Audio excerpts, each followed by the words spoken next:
So what is going on, guys? Back with another About Teams video, and today we will be talking, after 10 weeks and a preview before week 11, my award winner so far through a little bit over midway through the season, and then we're going to talk about the preview for this upcoming or tomorrow's games. So yeah, and if you keep liking the content, make sure to subscribe and follow us at Twitter, or known as X now, at About Teams NFL. So when looking at, I think, the first big award, my MVP, it's been, kind of, there's no favorite this year. Mahomes' stats have proven, he hasn't been that great as he usually is. Like last year, he just dominated, leading in touchdowns, number one offense. But this year, he's come back to earth a little bit. Maybe he's missing Tyreek Hill more this year than last year. So my winner right now is actually going to be Jalen Hurts, mainly because, once again, the Eagles have the best regular season record in the NFL.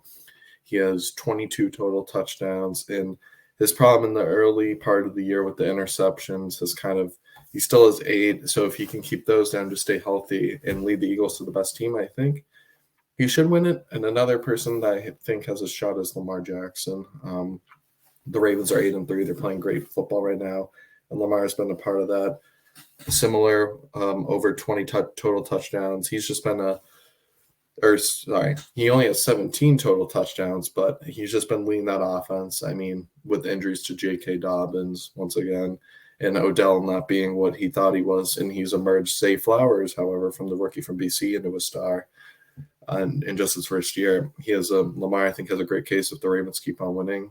He's looked more like his 2019 form this year than years previously. He's definitely become a much better passer, and he definitely deserves recognition. And those would be my two favorites right now, but there's still someone that can make a case upcoming.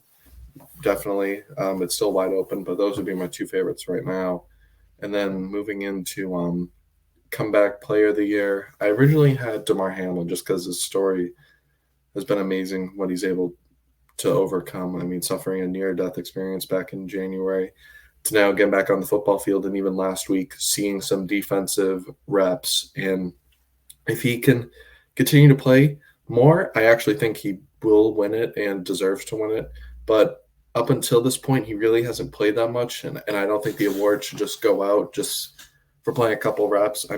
His story is great, and if he continues to play, like I said, he definitely deserves consideration. But as of right now, I'd probably go with Tua. Tua suffered numerous concussions. I think it was 3 separate concussions, and the last one ultimately missed his chances to play in the playoff game. But this year he's come back, and the Dolphins have a top 3 offense in the NFL. They've been most part good, and there are some questions when they play a pretty good defense what Tua can do, but he's lit up the stats.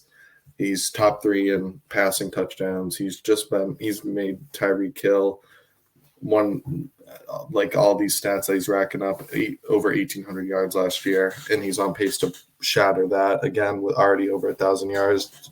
And I think as long as they continue to play and Tua keeps balling out, after all the concussions he went through last year, he definitely deserves it.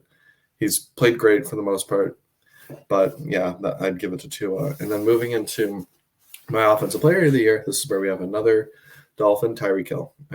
No doubt about it. Him and A.J. Brown have been the best 1-2, 1A, 1B, whatever you want to call it, receivers this year. And a large part of that, Tyreek Hill has helped Tua develop so much as he got there last year, making him an MVP candidate both years. And Tyreek Hill has just been a monster for this Miami offense. Even with Jalen Waddle on the other side, he still finds a way to impact the game. Always get his receiving yards, touchdowns, and just make the deep ball threat. And his route running is great. His hands are great. He's just been excellent, And once again, I think you have a case for A.J. Brown too. He went like 7 straight games with like 125 plus receiving yards. Last year when he came over, he helped transform Jalen Hurts too. I think you'd go with either one.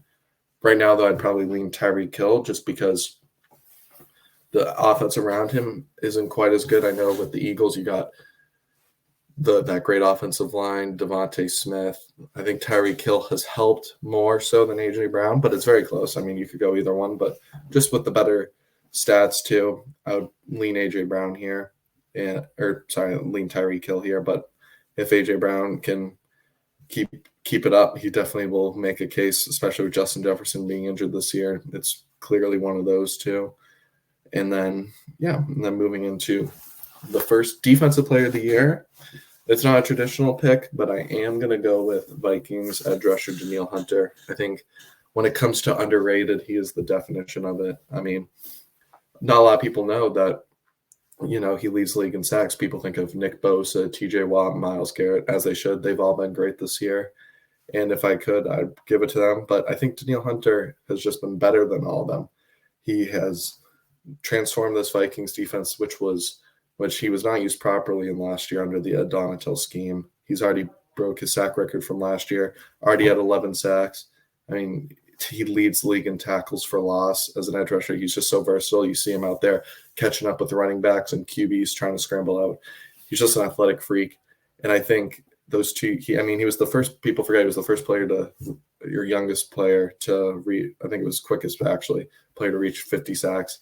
And he's just been a beast. I mean, those 2 years of injury made people forget about him. But now he's coming back and showing he's better than ever under a contract year.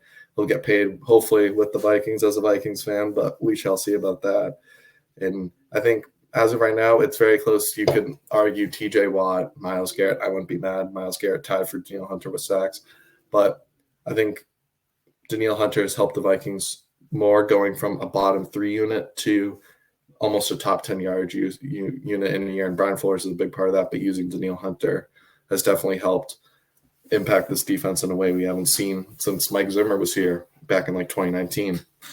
And then offensive rookie of the year, this isn't much up for debate. We've had some great receivers like Zay Flowers, Jordan Addison make huge impacts, but no one's beating CJ Stroud right now. What he's done has just been incredible. 15 passing touchdowns to 2 interceptions. He's gotten the yards. He's gotten into tough road games, beating the Bengals last week.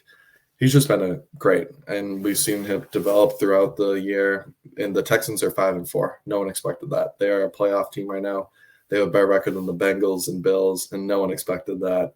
And a huge reason that is just CJ Stroud. He's helped Tank Dell become very good, and it's just been amazing to see. I mean, with Ohio State quarterbacks, we've seen a lot of them not pan out, but CJ Stroud's kind of defined that odds, and definitely should have been the number 1 overall pick now looking back, but that's for a discussion for another day. I mean, what CJ Stroud has done has just been incredible. And D'Amico Ryan's his first year, proven to be even though he's more of a defensive guy, a great head coach for that team. And so, yeah. And then moving into defensive rookie of the year, I would say the favorite right now is Devin Witherspoon. People think, when they think of the Seahawks, they think of offense. When Russell Wilson was there, DK Metcalf, you have Tyler Lockett, Geno Smith was with his breakout year last year. But Geno Smith hasn't even been that good this year. The Seahawks defense is what's made them, winning these games, like these ugly 24 to 3 wins over the Giants. It's because of people like Devin Witherspoon stepping up and making plays. He's made a huge impact as a rookie and has made the Seahawks a very good unit on defense, and why they're 6-3 and in the playoffs.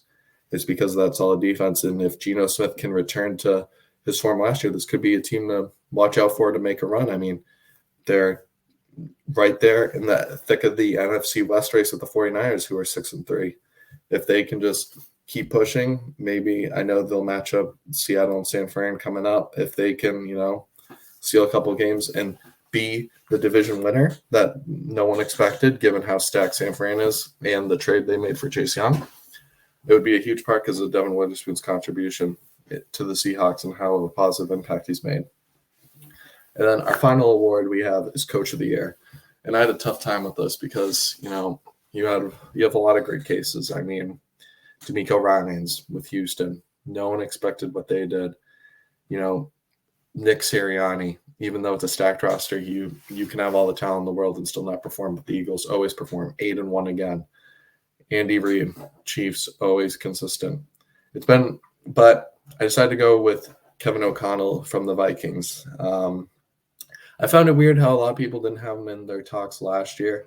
Brian Dable definitely deserved credit for what he did, but still only coaching a team to 9 wins. I wasn't a big fan of that. But Kevin O'Connell the Vikings started 0-3. They went 1-4, lost Justin Jefferson. everyone thought their season was over. They go on a winning streak, 4-4. Kirk Cousins tears his Achilles. Everyone thinks it's over. But what he has done with Josh Dobbs and just stepping up and coaching great game plans to beat teams like the 49ers and to be on the longest winning streak in the NFL and now be going from 0-3 and 1-4 to 6-4 and in the playoffs with the schedule coming up. I know Kevin O'Connell deserves a lot of credit. And he's been more creative since Justin Jefferson went out, since Kirk Cousins went out. He's been out coaching teams, winning important games like beating the Saints last week in a huge deciding game for what it could impact the playoffs. And he deserves a lot of credit for that. And I think right now, given the situation with how many injuries they've had to overcome, it's been an injury bug for everyone, but specifically the Vikings.